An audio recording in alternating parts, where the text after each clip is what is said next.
Continuamos hoy estudiando el capítulo 14 del Evangelio según San Juan. Y en nuestro programa anterior estábamos considerando lo que significa pedir u orar en el nombre de Cristo. Y decíamos que orar en su persona significa pararse en su lugar, significa estar completamente identificado con Él y significa estar unidos a Cristo. Significa que usted y yo, amigo oyente, cuando nos paramos delante de Dios, imploramos los méritos de su bendito Hijo. Nosotros no tenemos ningún mérito ni ninguna posición propia ante Dios. Él oye nuestras oraciones cuando se elevan en el nombre de Cristo. Esta no es simplemente una frasecita que añadimos al final de la oración, terminando con las palabras en el nombre de Jesús. Orar en su nombre es presentar la oración en los méritos de Jesús y para su gloria. Lo haré, dice el Señor, para que el Padre sea glorificado en el Hijo. Una oración que permita que Dios sea glorificado en el Hijo es una oración que con toda seguridad Él contestará. Ahora es necesario que sea para su honra y su gloria, y no para nuestros fines egoístas. Cuando oramos en el nombre de Jesús y para la gloria de Dios, no estamos orando por egoísmo para nosotros mismos. Estamos orando para Él. Oramos para que el Padre sea glorificado en el Hijo. Ahora esta promesa es dada a aquellos que le aman y dan evidencia de su amor cuando guardan sus mandamientos. El amor será demostrado mediante la obediencia a Cristo. Un cristiano indisciplinado no puede decir que ama al Señor Jesús. ¿Cómo le está yendo a usted en este punto, amigo oyente? ¿Le ama a usted? ¿Está usted guardando sus mandamientos porque le ama? Una noche el doctor Harry Ironside estaba sentado en una plataforma con un pastor joven durante una serie de reuniones. Una señorita entró al templo y el pastor le informó al doctor Ironside que ella había sido muy activa en la iglesia, pero que ahora se estaba asociando con el mundo y viviendo con el mundo, y que esta era la primera vez en mucho tiempo que él la había visto venir a la iglesia. Aquella noche, el doctor Ironside predicó sobre este texto de las Escrituras. Pues bien, esta señorita se puso muy irritada, y después del culto vino a hablar con el doctor Ironside y le dijo, ¿cómo se atreve usted a decirle a esta gente que todo lo que pidan en el nombre de Jesús lo hará? El doctor Ironside le contestó, ¿por qué no se sienta para contármelo todo? Ella accedió y le contó que desde hacía algunos meses su padre estaba gravemente enfermo, y que mientras el médico estaba en su cuarto, ella se había arrodillado en la sala para orar y pidió por la mejoría de su padre. Cuando el médico bajó del cuarto, le informó que su padre había fallecido. El doctor Ironside le preguntó a la señorita, ¿qué pasaría si ella, encontrando un cheque que fuese designado para otra persona, tratara de cobrarlo firmando el nombre de esa persona? Ella dijo que sería una falsificadora. El predicador le mostró entonces este versículo, si me amáis, guardad mis mandamientos. Luego le preguntó si ella había estado haciendo eso. Y ella se enrojeció. Entonces el doctor Ironside le explicó que lo que ella trataba de hacer era lo mismo que tratar de cobrar un cheque que era designado para otra persona. Todos nosotros, amigo oyente, necesitamos reconocer que la obediencia a Él es la evidencia de nuestro amor y que esta promesa es dada a aquellos que le aman. El Señor hace ahora la promesa del Espíritu Santo. Leamos los versículos 16 y 17 de este capítulo 14 de San Juan. Y yo rogaré al Padre, y os dará otro Consolador, para que esté con vosotros para siempre, el Espíritu de verdad, al cual el mundo no puede recibir porque no le ve ni le conoce, pero vosotros le conocéis porque mora con vosotros y estará en vosotros. Esta es una verdad única de esta edad en que vivimos.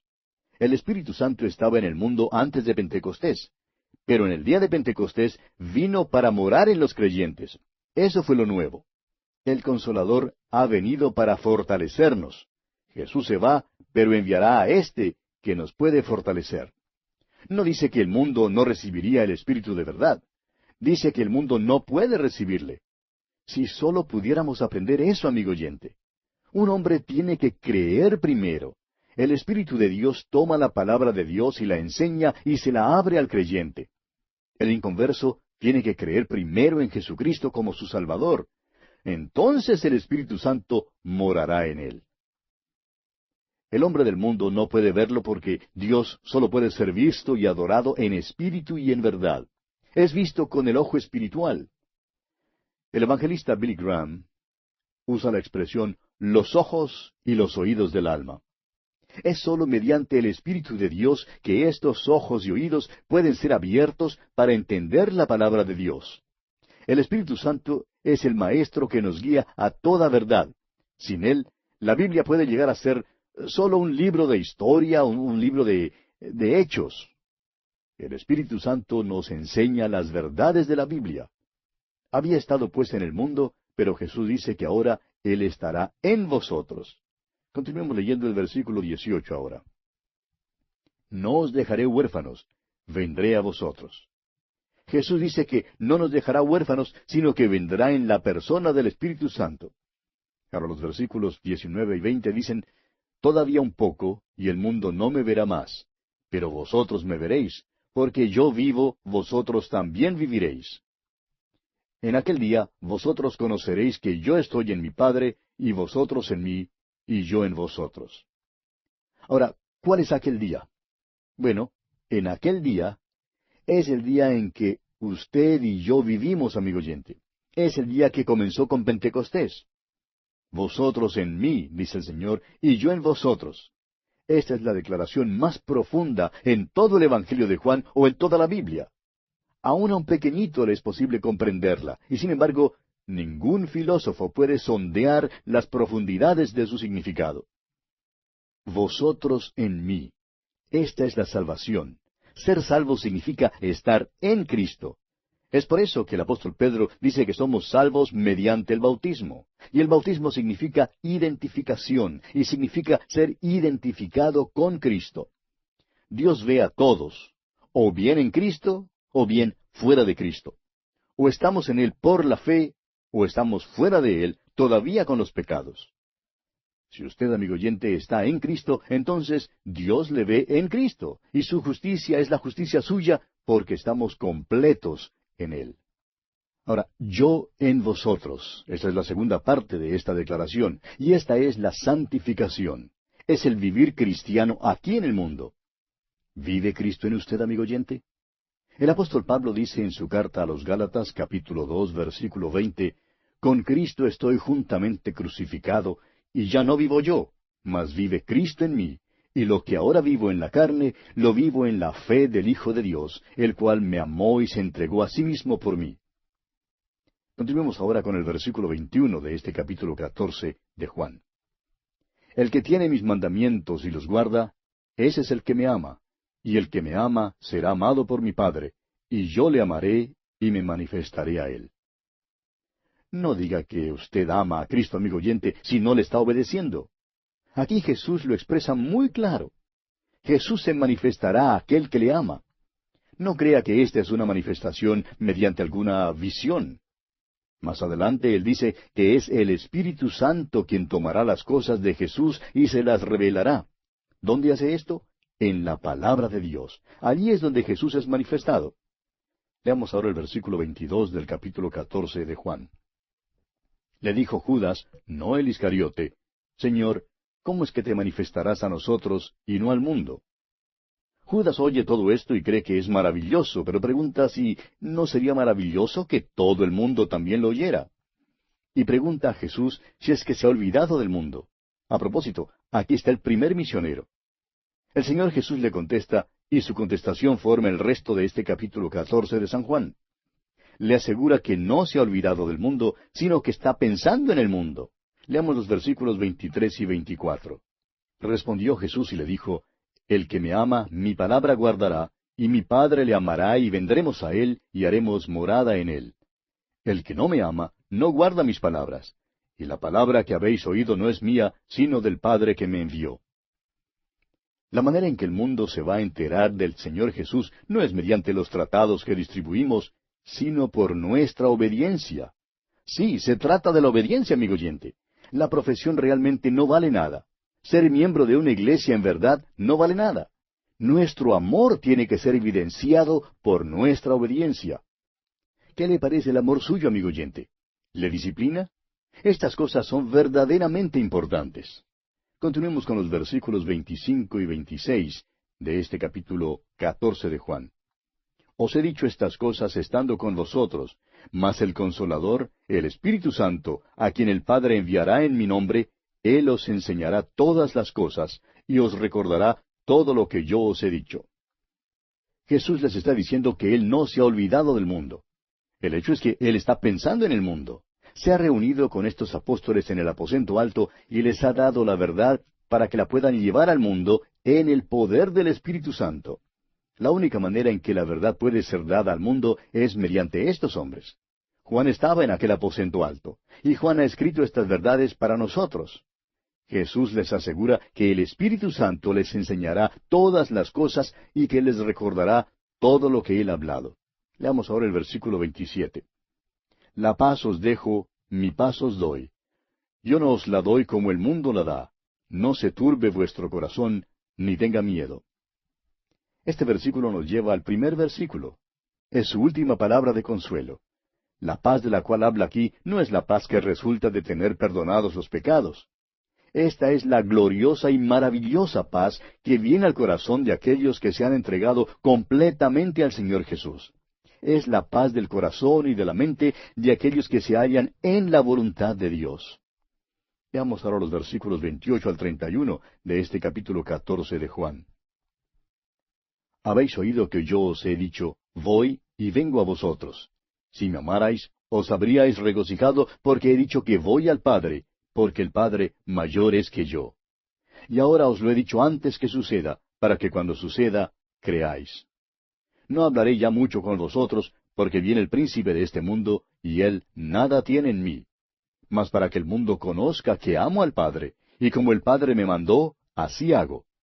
Levantaos, vamos de aquí. Jesús les dice que ellos deben de regocijarse porque Él se va, debido a las maravillosas bendiciones que vendrán sobre ellos. Jesucristo volvería al Padre, y luego les enviaría al Consolador.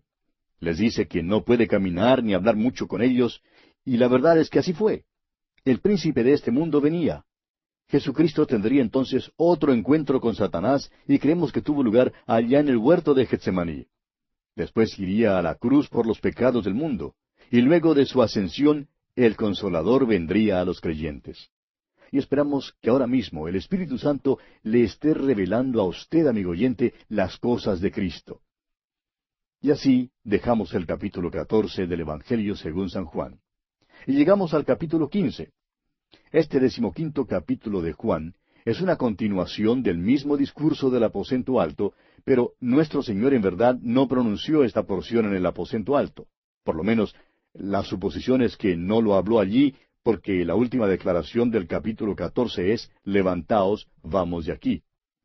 En alguna parte, entre el aposento alto y el huerto de Getsemaní, nuestro Señor habló las palabras del capítulo 15 y del capítulo 16, y luego hizo la oración del capítulo 17. Probablemente elevó esta oración en camino hacia el huerto de Getsemaní. Ha sido la creencia de muchos expositores de la Biblia que nuestro Señor Jesucristo dijo las palabras de este capítulo 15 en un discurso en el valle de Cedrón, o en la ladera del Monte de los Olivos, porque sabemos que en aquel entonces había una viña en aquella región que cubría aquel valle. También sabemos que era noche de luna llena porque era el tiempo de la Pascua, y bien pudo haber sucedido así, y creemos que este habría sido un lugar bastante apropiado para hablar las palabras de este capítulo. Ahora, algunos expositores ingleses han ofrecido otra sugerencia que nos inclinamos a aceptar. Creen ellos que Jesús habló estas palabras la noche en que pasó por el templo cumpliendo la ley, ya que la cumplió tan escrupulosamente. Las puertas habrían estado abiertas toda la noche durante las noches de la Pascua.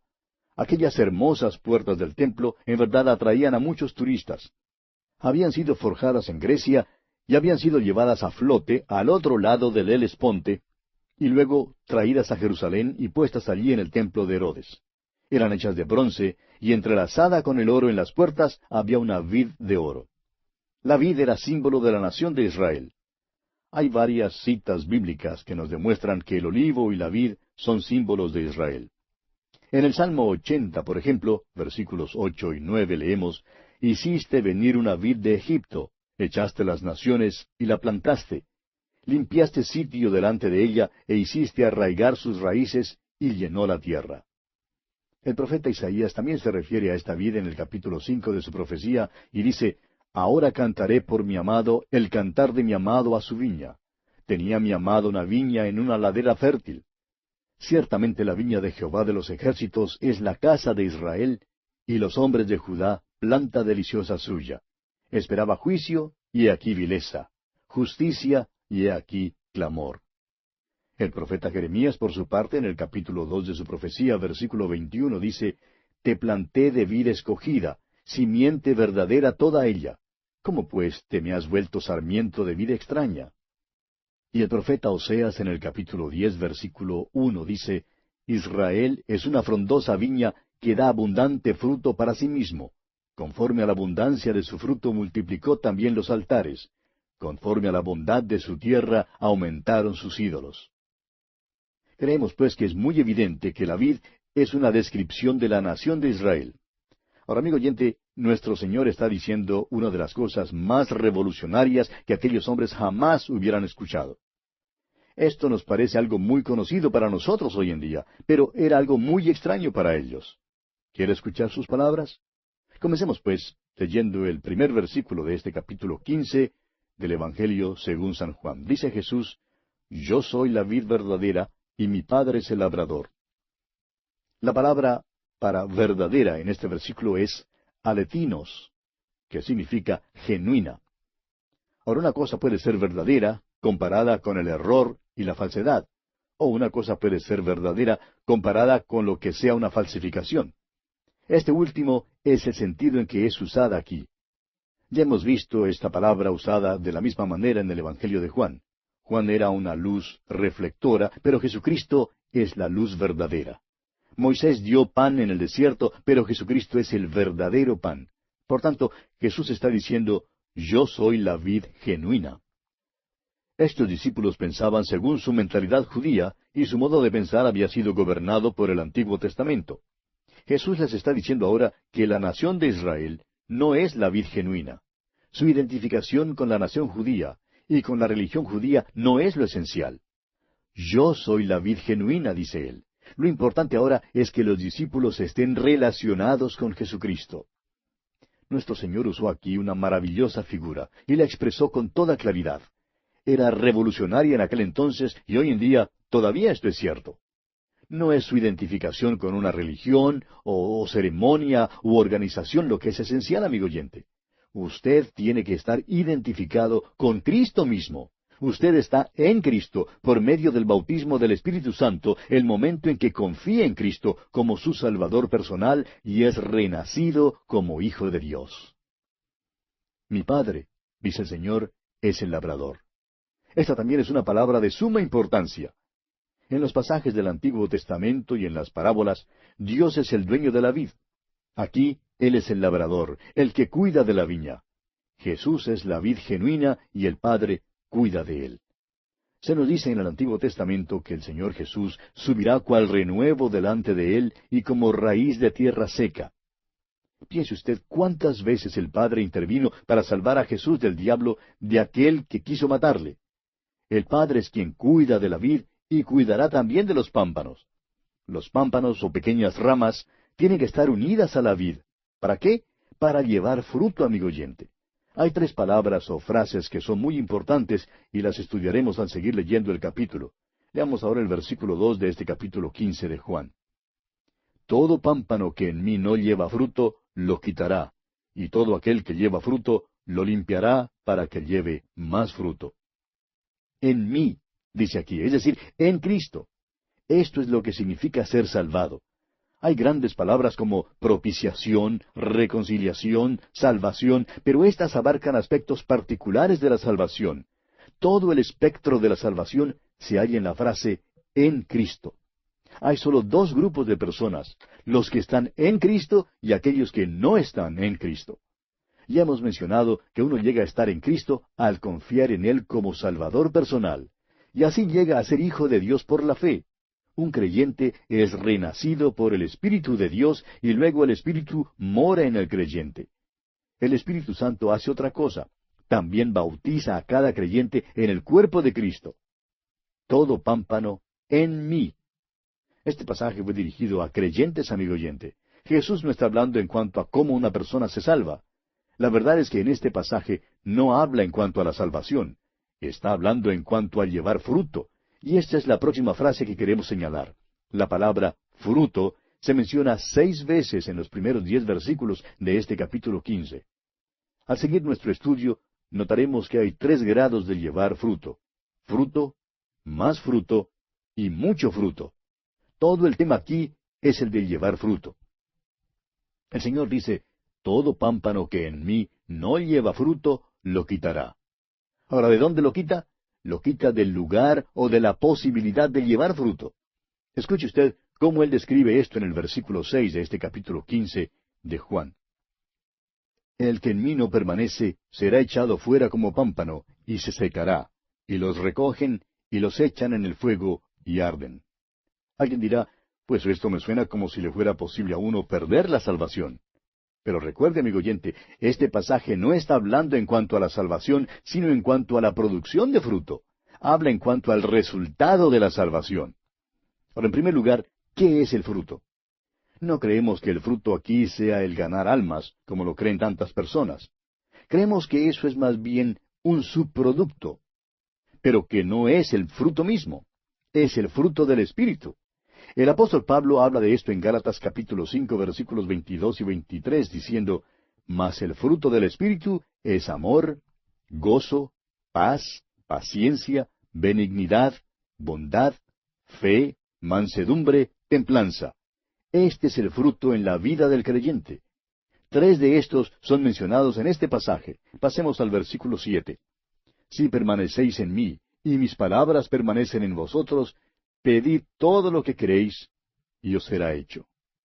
Esta es la oración eficaz. Ahora el versículo 8 dice, En esto es glorificado mi Padre, en que llevéis mucho fruto, y seáis así mis discípulos. Este es el fruto perpetuo.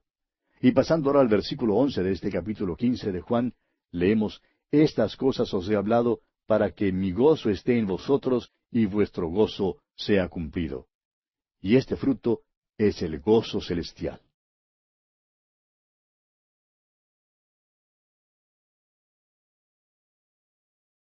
Continuamos considerando hoy el versículo 2 de este capítulo 15 del Evangelio según San Juan, donde el Señor Jesucristo dice, Todo pámpano que en mí no lleva fruto, lo quitará, y todo aquel que lleva fruto, lo limpiará, para que lleve más fruto. Decíamos en nuestro programa anterior que las 2 palabritas en mí, es decir, en Cristo, significan ser salvado. Hay grandes palabras como propiciación, reconciliación, salvación, pero éstas abarcan aspectos particulares de la salvación. Todo el espectro de la salvación se halla en la frase en Cristo. Y dijimos que hay solo 2 grupos de personas, los que están en Cristo y aquellos que no están en Cristo.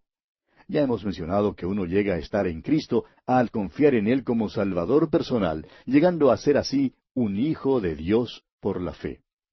Un creyente es renacido por el Espíritu de Dios, y luego el Espíritu mora en ese creyente. El Espíritu Santo hace otra cosa, también bautiza a cada creyente en el cuerpo de Cristo. Todo pámpano en mí, dice el Señor. Ahora señalamos que este pasaje fue dirigido a creyentes. Jesús no está hablando en cuanto a cómo una persona se salva. La verdad es que en este pasaje no se habla en cuanto a la salvación. Está hablando en cuanto a llevar fruto. Y dijimos que esa era la próxima frase que deseábamos señalar. Notamos que la palabra fruto se menciona 6 veces en los primeros 10 versículos de este capítulo 15. Y al seguir nuestro estudio, notaremos que hay 3 grados de producción de fruto. Hay fruto, más fruto y mucho fruto. Todo el tema aquí es el de llevar fruto. El Señor dice, todo pámpano que en mí no lleva fruto, lo quitará. Ahora, ¿de dónde lo quita? Lo quita del lugar o de la posibilidad de llevar fruto. Y nos referimos enseguida al versículo 6 para explicar esto. En el versículo 6 dice, El que en mí no permanece será echado fuera como pámpano, y se secará, y los recogen y los echan en el fuego y arden. Ahora notamos que podría surgir la posibilidad de que alguien dijera, bueno, esto me suena como si le fuera posible a uno perder la salvación. Pero recordamos que este pasaje no está hablando en cuanto a la salvación, sino en cuanto a la producción de fruto. Habla en cuanto al resultado de la salvación. Pasamos luego a considerar cuál es ese fruto. Y dijimos que no creíamos que el fruto aquí sea el ganar almas como lo creen tantas personas. Creemos que eso es más bien un subproducto, pero no es el fruto mismo. El Señor se refiere más bien al fruto del Espíritu. El apóstol Pablo, hablando en cuanto a esto, dice en su carta a los Gálatas, capítulo 5, versículos 22 y 23, Mas el fruto del Espíritu es amor, gozo, paz, paciencia, benignidad, bondad, fe, mansedumbre, templanza. Este es el fruto en la vida del creyente. Ahora, tres de estos frutos son mencionados en este pasaje. El versículo 7 de este capítulo 15 de Juan dice, Si permanecéis en mí, y mis palabras permanecen en vosotros, pedid todo lo que queréis, y os será hecho. Esa es la oración eficaz. Luego el versículo 8 dice, En esto es glorificado mi Padre, en que llevéis mucho fruto, y seáis así mis discípulos. Este es el fruto perpetuo. Y el versículo 11 luego dice, Estas cosas os he hablado, para que mi gozo esté en vosotros, y vuestro gozo sea cumplido. Y esto, dijimos, es el gozo celestial. Ahora estos son los frutos que se mencionan aquí, y hemos leído los que son mencionados por Pablo como el fruto del Espíritu. Ahora, si una persona tiene tal fruto en su vida, estará llevando a muchos hombres a la presencia de Dios, mediante el testimonio de su misma vida. Eso, por supuesto, hace que el ganar almas sea el subproducto. Todo pámpano que en mí no lleva fruto, dice el Señor, lo quitará. Él quiere que llevemos fruto en nuestras vidas. Si un pámpano no lleva fruto, ¿cómo lo quita?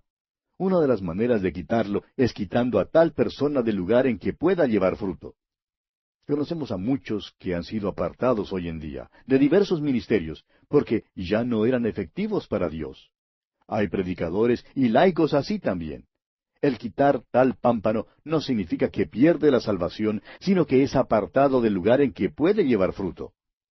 Ahora, a veces esta separación del lugar en que uno pueda dar fruto ocurre mediante la muerte, es decir, la muerte física. Creemos que eso es lo que Juan quiere decir en su primera epístola, cuando dice que hay pecado de muerte. A veces esta separación del lugar en el que uno pueda dar fruto ocurre por medio de la muerte física. Creemos que eso es lo que Juan quiere decir en su primera epístola cuando dice que hay pecado de muerte. Un cristiano puede caer en pecado y seguir en ese pecado hasta cuando Dios le quite por medio de la muerte del lugar de llevar frutos. Ananías y Zafira, por ejemplo, fueron quitados de la iglesia primitiva, una iglesia que era santa, una iglesia que llevaba fruto. Estos dos mentirosos no podían quedarse en esa iglesia. Tememos que ellos podrían haberse sentido un poco más cómodos en algunas de nuestras iglesias hoy en día. Pero Dios no les permitió quedarse en la iglesia primitiva. El Señor continúa diciendo, y todo aquel que lleva fruto, lo limpiará para que lleve más fruto. La palabra usada en griego es katairo, que significa limpiar. Y algunos consideran que esta limpieza se logra podando la vid con un cuchillo, y creemos que esto es correcto. Pero en verdad significa limpiar en un sentido más amplio de la palabra. El Señor corta, eso es, corta, entra en nuestras vidas y quita de ellas aquellas cosas que le ofenden, y ese corte a veces duele. Quita aquellas cosas que nos estorban. Él entra y corta. Una de las razones por la cual tantos hijos de Dios sienten dolor por este método de cortar es porque se han alejado mucho de Dios, están muy lejos de la comunión con Él. Cuanto más cerca estemos de Dios, amigo oyente, tanto mejor será para nosotros y sufriremos menos dolor. Porque el Señor al que ama, disciplina, como lo dice el escritor a los Hebreos en el capítulo 12, versículo 6 de su carta. No es indicio alguno de que Él esté en contra de nosotros. Trata de conseguir fruto de nuestras vidas. Pero nosotros estamos propensos a quejarnos y a alejarnos de Él. Él quiere que nos acerquemos a Él y luego que no suframos tanto dolor. En la región de Belén dejan que la vid crezca en la tierra, sosteniéndola con una roca. Las uvas se ensucian y los insectos nocivos se pegan de ellas y por tanto tienen que lavar las uvas antes de que se maduren. Pues bien, el Señor llega y nos sostiene y nos lava para que podamos llevar más fruto. Ahora, ¿cómo hace esto? Leamos el versículo 3 de este capítulo 15 de San Juan. Dice el Señor: Ya vosotros estáis limpios por la palabra que os he hablado. Tengamos en cuenta que en los capítulos 13 y 14 de este Evangelio de Juan, el énfasis estaba sobre la gracia de Dios y sobre lo que Él puede hacer y lo que hará por nosotros. Ahora, en este capítulo 15, Jesús está hablando en cuanto a nuestra responsabilidad, y dice que aquellos que están unidos a Él llevarán fruto. No podemos dar fruto nosotros mismos, así como tampoco el pámpano puede dar fruto él mismo. Es necesario estar unidos a la vid. Si estamos llevando fruto, nos corta para que podamos dar más fruto. Esta cortadura se hace por medio de la palabra de Dios. Este poder limpiador de la palabra de Dios es cosa maravillosa, amigo oyente. Oímos hablar tanto hoy en día en cuanto a los modernos milagros para el lavado de la ropa y la loza, pero nunca hemos encontrado que en realidad sean tan milagrosos como se alega a favor de todos estos detergentes y productos. El verdadero milagro lavador, amigo oyente, es el poder limpiador de la palabra de Dios. El apóstol Pedro habla de esto, escribiendo en su segunda carta, capítulo 1, versículos 4 y 8, cuando dice: por medio de las cuales nos ha dado preciosas y grandísimas promesas, para que por ellas llegaseis a ser participantes de la naturaleza divina, habiendo huido de la corrupción que hay en el mundo a causa de la concupiscencia. Porque si estas cosas están en vosotros y abundan, no os dejarán estar ociosos ni sin fruto en cuanto al conocimiento de nuestro Señor Jesucristo. Y también en su primera carta el apóstol Pedro dice en el capítulo 1, versículos 22 y 23, habiendo purificado vuestras almas por la obediencia a la verdad mediante el Espíritu, para el amor fraternal no fingido. Amaos unos a otros entrañablemente de corazón puro, siendo renacidos no de simiente corruptible, sino de incorruptible, por la palabra de Dios que vive y permanece para siempre. En primer lugar, fuimos renacidos mediante la palabra de Dios, y por tanto fuimos limpiados una vez y para siempre. Luego, en nuestro caminar aquí y en nuestro servicio, nos ensuciamos, y por tanto necesitamos la palabra de Dios para limpiarnos continuamente. Esta es una de las razones por la cual es necesario estudiar la Biblia, para ser limpiados. El Salmo 119, versículo 9 dice: ¿con qué limpiará el joven su camino? Y responde: con guardar tu palabra. También el apóstol Pablo, escribiendo su segunda carta a los Corintios, dice en el capítulo 7, versículo 1, así que, amados, puesto que tenemos tales promesas, limpiémonos de toda contaminación de carne y de espíritu, perfeccionando la santidad en el temor de Dios. Ahora, ¿cuáles son estas promesas? Son las que se encuentran en la palabra de Dios. Entre los cristianos hoy en día hay quienes hacen poco caso de la palabra de Dios y dicen que no importa la clase de vida que vivan, con tal de ser fundamentalistas en su manera de creer en cuanto a la salvación mediante la gracia de Dios. Pero, amigo oyente, Dios usa su palabra para revelarnos cuando no estamos caminando según su voluntad. Hay muchísimos santos y aquellos muy piadosos que llevan una Biblia grande bajo el brazo, andan sumamente serios, casi no sonríen, dan una apariencia de inmensa piedad, pero en verdad no tienen interés en la palabra de Dios. Creemos que la prueba decisiva que revela si una persona es genuina en su relación con Dios es si está estudiando la palabra de Dios y si está dejando que obre en su vida. Dios quiere que seamos obedientes a su palabra. Debe haber fruto en nuestras vidas. El versículo 67 del Salmo 119 dice: antes que fuera yo humillado, descarriado andaba, mas ahora guardo tu palabra. Y más adelante en el versículo 71 del mismo Salmo 119 dice: bueno me es haber sido humillado, para que aprenda tus estatutos. Él nos limpia por medio de la palabra de Dios. Amigo oyente, Él usa la aflicción para traernos a la palabra de Dios, para que usted y yo le podamos ser útiles. No creemos que usted jamás será limpio ante Dios si no llega a la palabra de Dios para estudiarla.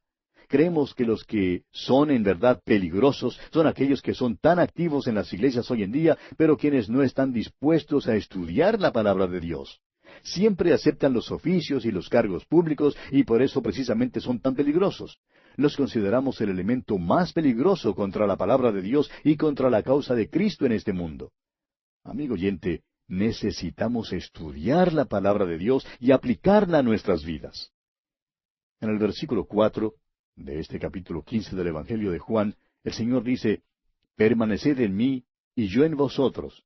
Como el pámpano no puede llevar fruto por sí mismo si no permanece en la vid, así tampoco vosotros si no permanecéis en mí». Hemos llegado ahora a la tercera palabra que deseamos que usted subraye, y esa palabra es permaneced. Permanecer en Cristo significa mantener comunión constante con Él todo el tiempo. Acabamos de hablar del poder limpiador de la palabra de Dios. Esa es una parte del permanecer en Cristo. Debemos ser limpiados diariamente.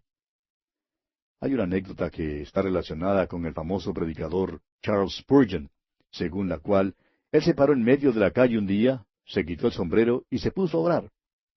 Uno de sus diáconos vio esto y le preguntó que si en verdad estaba orando allí en pleno tráfico.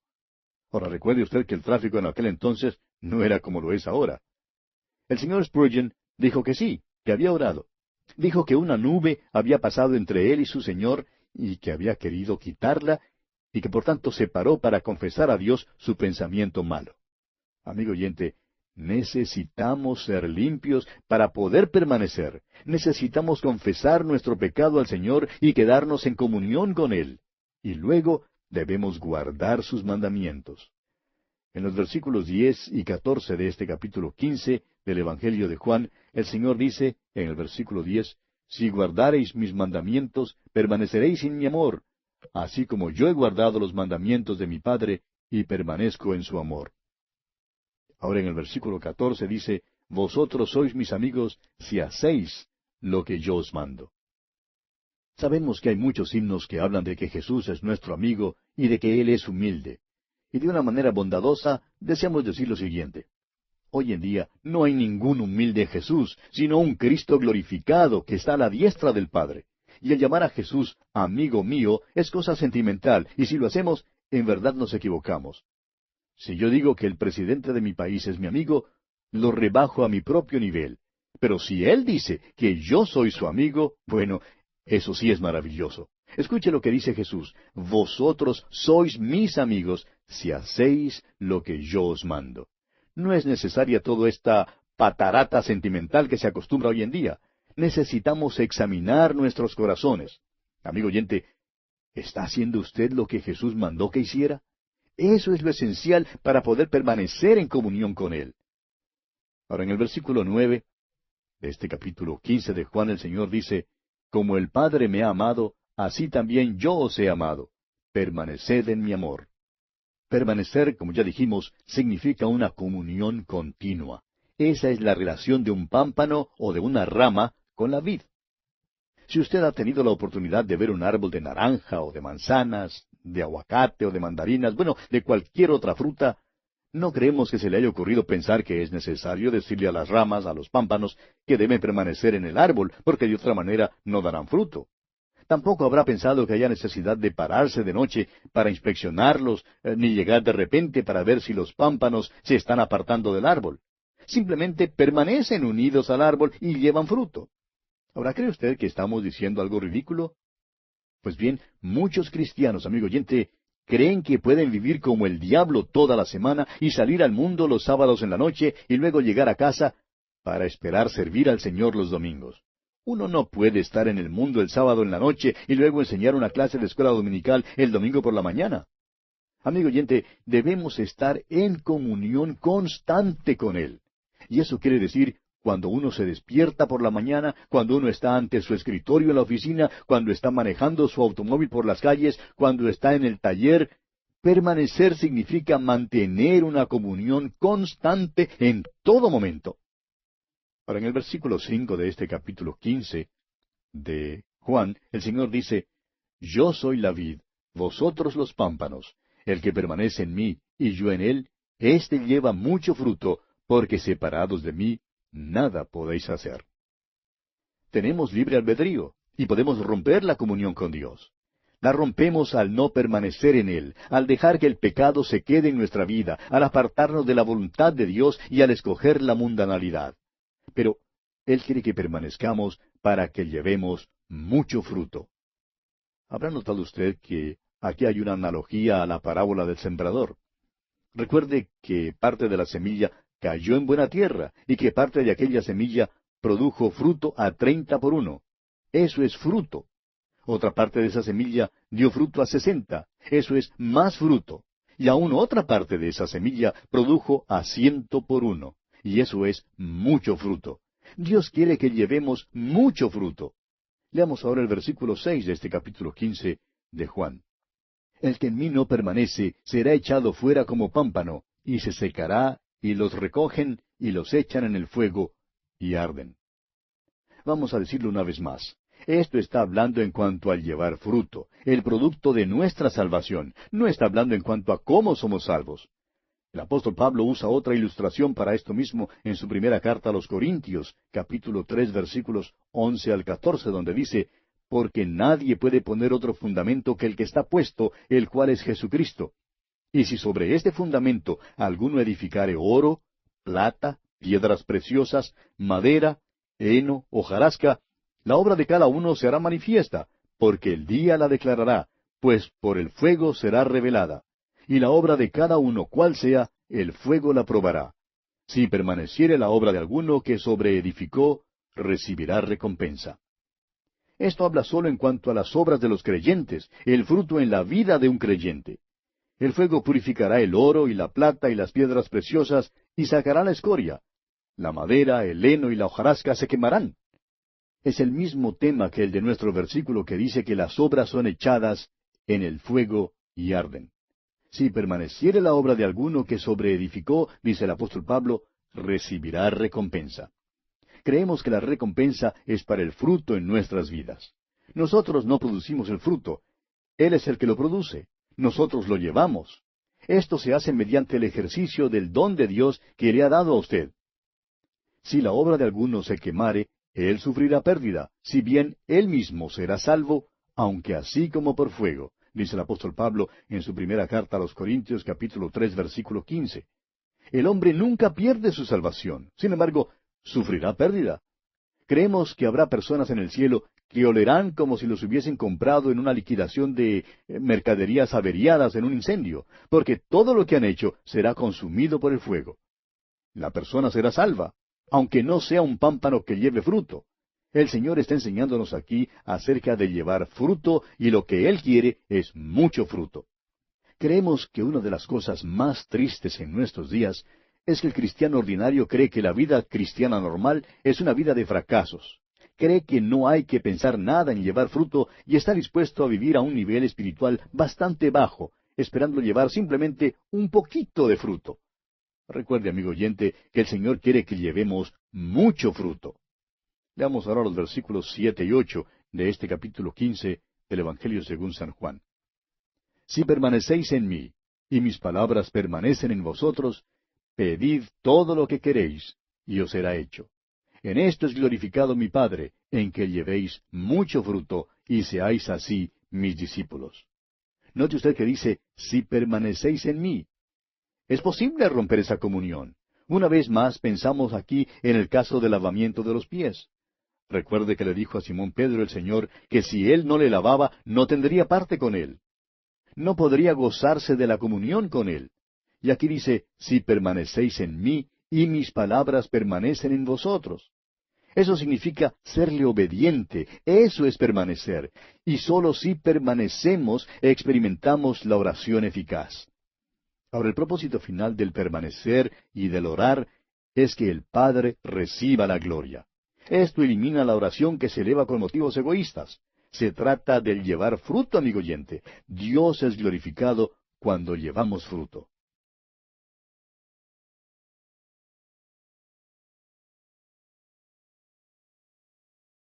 Seguimos hoy considerando el discurso de Jesús aquí en el capítulo 15 del Evangelio según San Juan.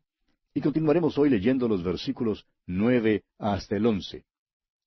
Dice el Señor Jesús, como el Padre me ha amado, así también yo os he amado. Permaneced en mi amor. Si guardareis mis mandamientos, permaneceréis en mi amor, así como yo he guardado los mandamientos de mi Padre, y permanezco en su amor. Estas cosas os he hablado, para que mi gozo esté en vosotros, y vuestro gozo sea cumplido. El Señor quiere que seamos felices y nos gocemos de la vida. Uno de los frutos del Espíritu es tener gozo en la vida.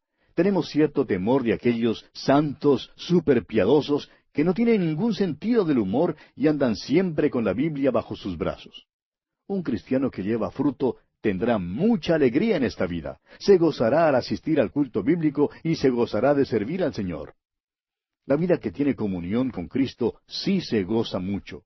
Estas cosas son tan maravillosas y muy importantes. Leamos ahora el versículo 12 de este capítulo 15 de Juan. Este es mi mandamiento, que os améis unos a otros como yo os he amado. Cristo está hablando aquí en este discurso a creyentes. Debemos amarnos unos a otros como Él nos ha amado. Es triste ver a los hermanos en nuestras iglesias que se critican, se atacan y chismean el uno del otro. El Espíritu de Dios no está obrando en tal situación. Es muy posible que uno tenga mucha enseñanza bíblica y todavía rechace este mandamiento de nuestro Señor. Amar como Él nos ha amado es amar en el nivel más alto. Solo el Espíritu de Dios puede producir tal amor en nuestras vidas. Continuemos ahora con los versículos 13 y 14. Nadie tiene mayor amor que este, que uno ponga su vida por sus amigos. Vosotros sois mis amigos si hacéis lo que yo os mando. Allí está la prueba. La vida cristiana no es una cosa a la aventura, en que uno meramente sigue viento y marea. No. La vida cristiana es seguir sus instrucciones, y sus instrucciones son muy claras. Si usted, amigo oyente, las sigue, llevará fruto. Él entregó su vida por nosotros, pero ahora nos pide que le obedezcamos. Él es nuestro amigo porque murió por nosotros. Nosotros somos amigos de Él cuando guardamos sus mandamientos. No nos pide que muramos, Él ya hizo eso. Nos pide guardar sus mandamientos. Alguien le preguntó en cierta ocasión al gran evangelista Dwight L. Moody si él tenía la gracia para morir. El señor Moody contestó que no la tenía, pero esperaba que cuando la hora viniera para morir, que el Señor se la daría. Y amigo oyente, se la dio. Continuemos con los versículos 15 y 16 del capítulo 15 de San Juan.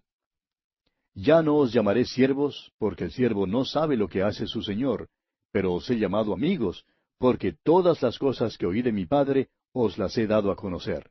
No me elegisteis vosotros a mí, sino que yo os elegí a vosotros, y os he puesto para que vayáis y llevéis fruto, y vuestro fruto permanezca, para que todo lo que pidiereis al Padre en mi nombre, Él os lo dé. Somos los amigos de Jesús si hacemos lo que Él nos ha mandado. Y esto es algo que vale la pena reflexionar mucho, amigo oyente. Piense usted en la norma que Jesús nos da.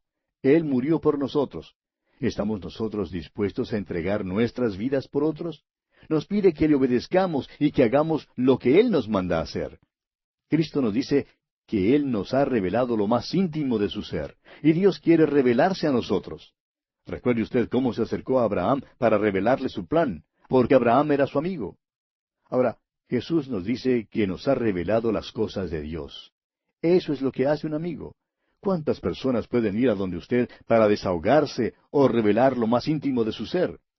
Una de las cosas que debe caracterizar a un creyente es que le sea posible a uno ir donde ese creyente para contarle los problemas a fin de recibir de él mutua comprensión, ayuda y aliento. Es así como debemos amarnos los unos a los otros. Ahora fíjese usted en las palabras, no me elegisteis vosotros a mí, sino que yo os elegí a vosotros. A muchos no les gusta la doctrina de la predestinación, pero es una verdad maravillosa y práctica. Muchos cristianos desalentados se han encomendado al Señor diciendo, tú me has llamado y me has elegido, y yo soy tu hijo. El doctor G. Campbell Morgan, por ejemplo, dijo, Él me eligió a mí, por eso es la responsabilidad de Él. Eso, amigo oyente, es confianza. Este grupito que está escuchando estas palabras de Jesús se va a dispersar dentro de unas horas. El pastor será crucificado y las ovejas se dispersarán. En tal hora, Jesús les dice, no me elegisteis vosotros a mí, sino que yo os elegí a vosotros. Un predicador que había sido convertido en su vejez había sido culpable de robar antes de ser salvo. Una noche, después que recién comenzaba a predicar en cuanto a su Salvador, siendo todavía un nuevo cristiano, pasó por un gallinero en camino a su casa. Fue una gran tentación para él, pero se detuvo y oró diciendo, Señor, tu propiedad está en peligro. Y no estoy hablando de las gallinas. Es maravilloso, amigo oyente, llamar al Señor así. El propósito de Dios es que produzcamos frutos, no simplemente un fruto pasajero, sino fruto que permanezca. Si permanecemos, entonces podemos pedir en su nombre. Las contestaciones a nuestras oraciones constituyen un buen barómetro de nuestra espiritualidad. Llegamos ahora a la culminación de esta sección en cuanto a llevar fruto, y precisamente aquí Jesús menciona una vez más que debemos amarnos unos a otros. Veamos el versículo 17. Esto os mando, que os améis unos a otros. Ahora esta debe ser la relación entre los creyentes. Hay también una relación con el mundo, y ahora Jesús entra en ese tema. Leamos los versículos 18 y 19 de este capítulo 15 de Juan. Si el mundo os aborrece, sabed que a mí me ha aborrecido antes que a vosotros. Si fuerais del mundo, el mundo amaría lo suyo. Pero porque no sois del mundo, antes yo os elegí del mundo, por eso el mundo os aborrece. Ahora fíjese usted lo que pasará. Si usted es un hijo de Dios, el mundo le aborrecerá. Creemos que la popularidad de un cristiano debe ser una indicación de cómo representa a Cristo ante el mundo. No creemos que un verdadero cristiano pueda ser realmente popular en el mundo. Ningún cristiano tiene el derecho de ser más popular que Jesús. El mundo no amará al verdadero Hijo de Dios. Amigo oyente, el mundo le amará si usted es del mundo. Pero si usted es un hijo de Dios, el mundo le aborrecerá.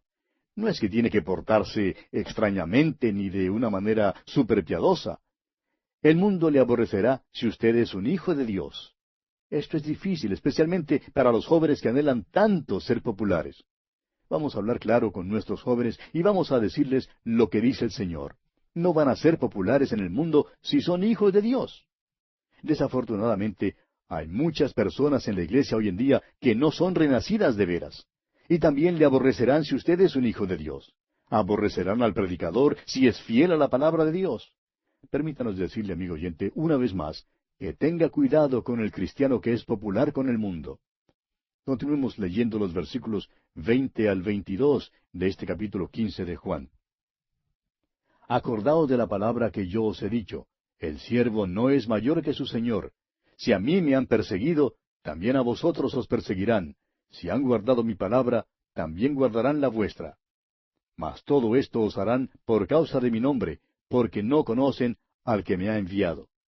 Si yo no hubiera venido ni les hubiera hablado, no tendrían pecado, pero ahora no tienen excusa por su pecado. Amigo oyente, no trate usted de ser mayor que su Señor. El siervo no debe ser más popular que el maestro. Simplemente siga proclamando la palabra de Dios. Uno de los problemas es que no conocen al Padre. El otro problema es que no quieren que su pecado sea revelado. Jesucristo prendió la luz del cielo en las almas de los hombres. Y cuando uno prende la luz, pues pasan muchas cosas.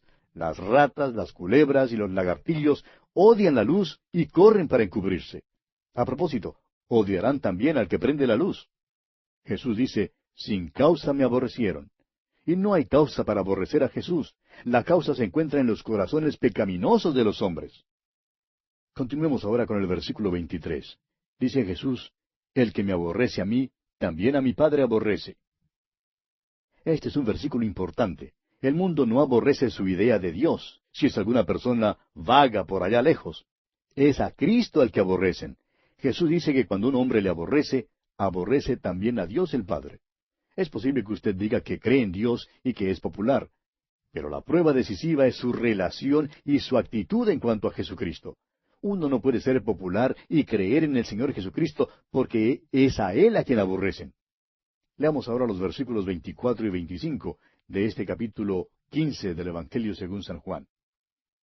Si yo no hubiese hecho entre ellos obras que ningún otro ha hecho, no tendrían pecado. Pero ahora han visto y han aborrecido a mí y a mi Padre. Pero esto es para que se cumpla la palabra que está escrita en su ley, sin causa me aborrecieron. Algún bromista ha dicho, Dios creó al hombre a su imagen, y ahora el hombre está creando a Dios a su propia imagen.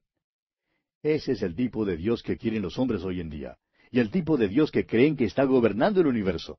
Jesús cita aquí estas palabras como cumplimiento de los Salmos 35:19 y 69:14, cuando dice que sin causa le aborrecieron.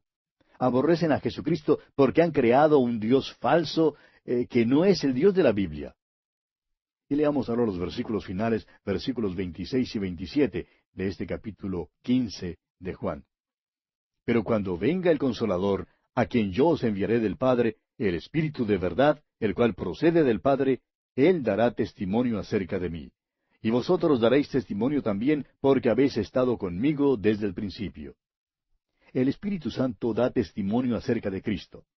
¿Es Jesucristo una realidad en su vida, amigo oyente? Si lo es, tal cosa es el resultado de la obra del Espíritu Santo. Una manera de saber si el Espíritu de Dios está obrando es ver si Cristo es glorificado.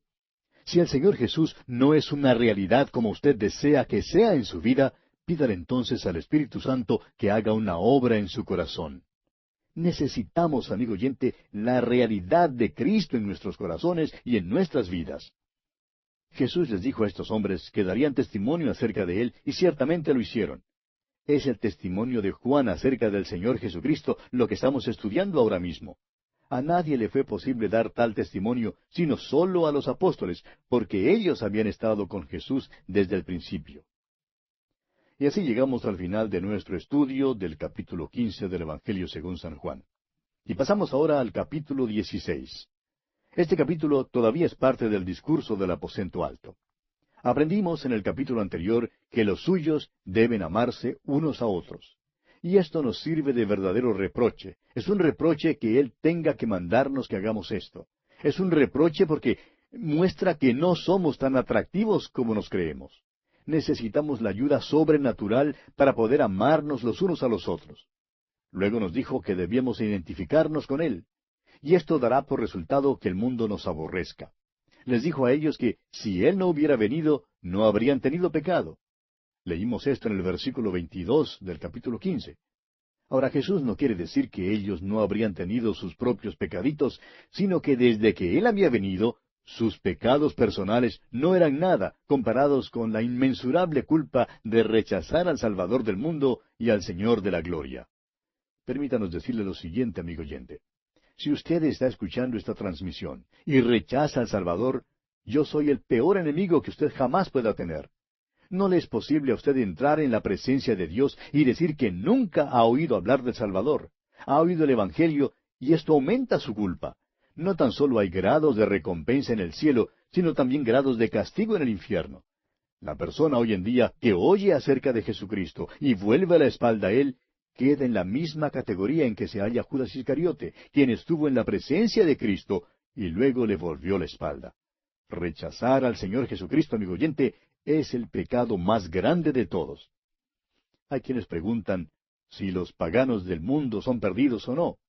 Sí, son perdidos, porque son pecadores, pero nunca han cometido el pecado de rechazar a Cristo. Yo preferiría más bien ser hotentote por allá en las tinieblas del África, sin haber oído nunca el Evangelio, que ser pecador sentado en el banco de una iglesia donde se predica la Biblia y aún así rechazar a Jesucristo. Hay muchos en nuestras iglesias que cometen este pecado terrible de rechazar a Cristo Jesús.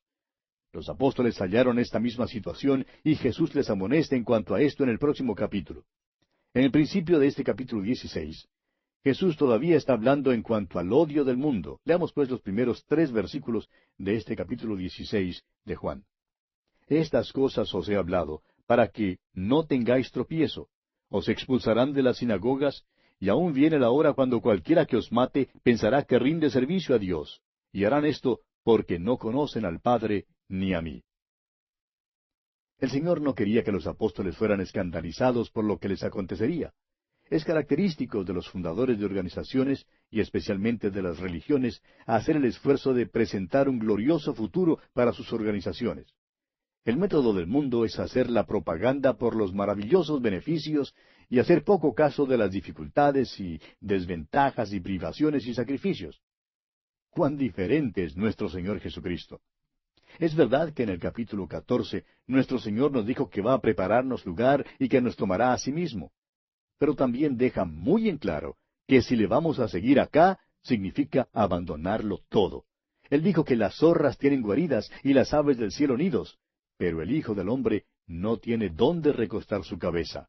Dijo que si le vamos a seguir, debemos tomar nuestra cruz, no la cruz de Él, sino nuestra propia cruz, y seguirle. Si sufrimos aquí, reinaremos allá con Él. Él fue despreciado y desechado entre los hombres, varón de dolores, experimentado en quebranto. Él dijo que sus seguidores están en el mundo, mas no son del mundo, y que el mundo los aborrecería. Dejó todo eso en claro. Nunca dijo que nos sería fácil seguirle aquí. Demasiadas veces la que se profesa iglesia, en lugar de declararse a favor de Cristo, sale al mundo jactándose de que va a ganar al mundo. Y no lo ha ganado ya por 2000 años. Para lograr ganarlo, siempre trata de popularizar la religión. Trata de hacer que sea bien atractiva para el mundo. Usted notará que hoy en día hay iglesias que hacen uso de todo tipo de inventos y tretas y trucos para atraer a los impíos. Demasiadas personas dicen que hacen estas cosas para poder ganar al mundo. Permítanos decirle, amigo oyente, que si usted se declara a favor de la palabra de Dios, tendrá enemigos y éstos le atacarán. Aún hay líderes en la iglesia y miembros prominentes de iglesias que tratan de manejar la iglesia. No lanzan un ataque directo contra la Biblia, sino contra los que tratan de enseñar la Biblia. Ojalá, amigo oyente, que usted asista a una iglesia donde se enseña la palabra de Dios, porque necesita de su apoyo. Hay historias trágicas en todas partes. Un diácono de una iglesia, por ejemplo, ha acabado ya con 3 predicadores. Uno salió quebrantado de salud, otro simplemente se marchó del ministerio, y el tercero renunció. También un pastor está hoy vendiendo automóviles usados. Dice que prefiere más bien tratar con los automóviles usados que con los cristianos usados. Jesús amonesta pues a sus discípulos en cuanto a todo esto. La palabra que usa aquí es tropezar o ser escandalizados. Les amonesta de antemano para fortalecerles y dejarles saber acerca de lo que les espera. Les ama hasta el fin y por eso les deja saber que estará con ellos y que comprende muy bien lo que les va a pasar. Él sabía que llegarían momentos cuando ellos serían ofendidos a causa de él. Sabía que Pedro, por ejemplo, le iba a negar aquella misma noche. Les dijo a sus discípulos lo que sucedería para alentarlos y dejarles saber que Él les sostendría en todo. Quería que aprendieran su responsabilidad para con Dios y a no sentirse ofendidos por las cosas que los hombres les harían. Cuando les dice que serían expulsados de las sinagogas, les está advirtiendo en cuanto a una cosa terrible, porque en aquel entonces el ser excomulgado era lo peor que podría suceder a un judío religioso. En otras palabras, estos hombres tendrían que pagar un alto precio al declararse a favor del Señor Jesucristo. Los judíos religiosos los expulsarían. Y amigo oyente, una vez más deseamos hablar con toda franqueza. Si usted se declara a favor de Cristo Jesús, le costará algo. Jesús determina una vez más la causa del odio del mundo. Y dice que no conocen al Padre y tampoco le conocen a Él. Es por eso que el mundo aborrece la palabra de Dios. Es por eso que el mundo aborrece al verdadero creyente. Luego dice aquí, en el versículo 4 del capítulo 16, Mas os he dicho estas cosas, para que cuando llegue la hora os acordéis de que ya os lo había dicho. Esto no os lo dije al principio, porque yo estaba con vosotros. Les está dejando saber lo que viene y les está entrenando para lo que ha de venir. El Señor siempre nos prepara, amigo oyente. Y a través de los años hemos aprendido que este es el método de Dios. Hemos aprendido mediante la experiencia propia y observando a otros que el Señor nos entrena y nos prepara para lo que nos queda por delante. Leamos ahora el versículo 5 de este capítulo 16 del Evangelio según San Juan. Pero ahora voy al que me envió y ninguno de vosotros me pregunta, ¿a dónde vas? Es verdad que Simón Pedro le había preguntado a dónde iba, pero Pedro había hecho la pregunta de un pequeñito. Y Jesús está diciendo ahora que ninguno de ellos ha discernido en verdad lo que va a tomar lugar. Ninguno de ellos ha preguntado inteligente ni espiritualmente. Ahora el versículo 6 de este capítulo 16 de Juan dice, Antes, porque os he dicho estas cosas, tristeza ha llenado vuestro corazón. Estos hombres se dejan abrumar por completo por el hecho de que Él los iba a dejar. Y amigo oyente, eso es algo que los cristianos hoy en día necesitamos evitar. Muchos cristianos dejan que una experiencia les amargue, experimentan algún chasco y quedan abrumados de tristeza y hasta se alejan de Dios. Hay quienes ni aun entran en una iglesia porque están muy amargados a causa de algún incidente del pasado. Otros que han perdido a un ser querido están constantemente de luto. Eso no debe ser así. no debemos dejarnos abrumar por la tristeza. En el versículo 7, el Señor dice, Pero yo os digo la verdad, os conviene que yo me vaya, porque si no me fuese, el Consolador no vendría a vosotros, mas si me fuere, os lo enviaré. ¿Por qué fue mejor que el Señor Jesús se fuera? Amigo oyente, no es posible ofrecerle algunos motivos y estamos seguros de que usted puede pensar en otros. Uno de los motivos es este. Su propósito en venir al mundo fue para morir, como él mismo lo expresó allá en el capítulo 10 del Evangelio de Marcos, versículo 45, cuando dijo, Porque el Hijo del Hombre no vino para ser servido, sino para servir y para dar su vida en rescate por muchos. Cuando esto ocurrió, entonces él volvió al Padre porque había terminado la obra para la cual fue enviado. Ese es un motivo por el cual era mejor que él se fuera. Ahora hay otro motivo. Cuando él vino a esta tierra, se hizo hombre. Dios es omnipresente, pero Jesús se limitó haciéndose hombre. Y eso quiere decir que cuando él estaba en Galilea, no le era posible estar en Betania al mismo tiempo. Recuerde que María y Marta le hicieron recordar eso, cuando dijeron que si hubiera estado allí, su hermano no habría muerto. En otras palabras, si el Señor Jesús estuviera en el mundo hoy en día, en su cuerpo humano, no le sería posible estar con usted y conmigo al mismo tiempo. Por eso les dice que les enviará al Espíritu. El Espíritu Santo estará en todo lugar. Está aquí mismo conmigo hoy en día, igual como está con usted allí donde se encuentra. Jesús dice que esto nos conviene. Y aquí, amigo oyente, vamos a detenernos por esta ocasión porque el tiempo de que disponemos ha llegado ya a su fin.